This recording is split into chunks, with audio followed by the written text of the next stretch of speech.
हिंदुओं से बहुत बड़ी बड़ी गलतियां हुई हैं। उन गलतियों से हमें सुधार करने की जरूरत है, नहीं तो हम सब धीरे धीरे खत्म हो जाएंगे। एक बहुत बड़ी गलती इतिहास में हुई है। इंदिरा गांधी की हत्या हुई 84 में। हत्यारा कौन था आपको पता है? हत्यारा सिख था। एक सिख ने अगर हत्या की है या दो सिख ने अगर हत्या की है तो क्या पूरे सिख कौम को खत्म कर देना चाहिए? ऐसा होता है क्या? मैं आपसे पूछता हूं, ऐसा होना चाहिए क्या? ये कोई न्याय कहता है क्या? अगर ऐसा होता तो महात्मा गांधी जब जीवित थे उस समय महात्मा गांधी के फॉलोअर्स 1,10,00,000 लोग थे। किसी नेता के सबसे बड़ी संख्या में अगर अनुयायियों की संख्या रही है तो वो महात्मा गांधी रहे हैं। नाथूराम गोडसे ने मार दी, किसी भी कारण से उनकी हत्या हुई।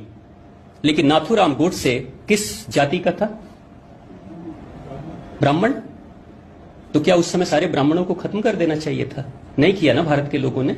लेकिन यहां सिख जब दो सिख मारते हैं तो सारे सिख को चुन चुन के उनके दुकानों को लूटा गया, उनके घर को लूटा गया, उनकी हत्या की गई।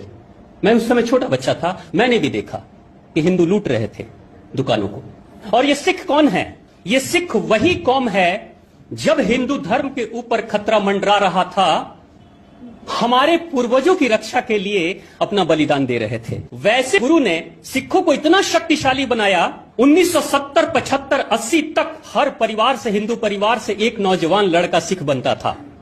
अगर 4 बेटे होंगे तो एक सिख बन जाएगा। गुरुजी, अगर 4 बेटे होंगे हिंदुओं में से तो एक को सिख बनाया जाएगा, एक को फौज में भेजा जाएगा और दूसरा समाज की सेवा करेगा और चौथा परिवार के लिए धन कमाएगा।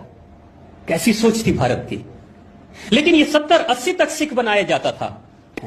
ये भी भूल गए कि रक्षक है हमारा, ये हमारी रक्षा करने वाली कौम है। लेकिन हमने मार दिया 1984 में, क्योंकि सिख मुट्ठी भर थे।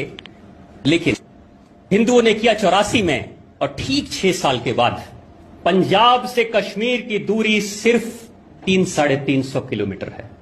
अगर ऑन रोड भी जर्नी किया जाए तो 6 से 7 घंटे, 8 घंटे में पहुंचा जा सकता है। अनाउंसमेंट कराया गया कश्मीर में मस्जिदों से कि हिंदुओं, या तो तुम इस्लाम स्वीकार कर लो और नहीं तो मरने के लिए तैयार रहो, या कश्मीर छोड़कर भाग जाओ, अपना घर, अपनी बेटी, अपनी बहू को छोड़कर जाओ। यह अनाउंसमेंट हुआ 1-2 दिन नहीं, कई दिनों तक। बगल में ही सिख कौम है जो हिंदुओं की रक्षा करती है, वो नहीं आए और 70,000 हिंदू ब्राह्मण मारे गए। कत्लेआम हो गया, बलात्कार हो गया, सब कुछ हो गया, देखते रह गए।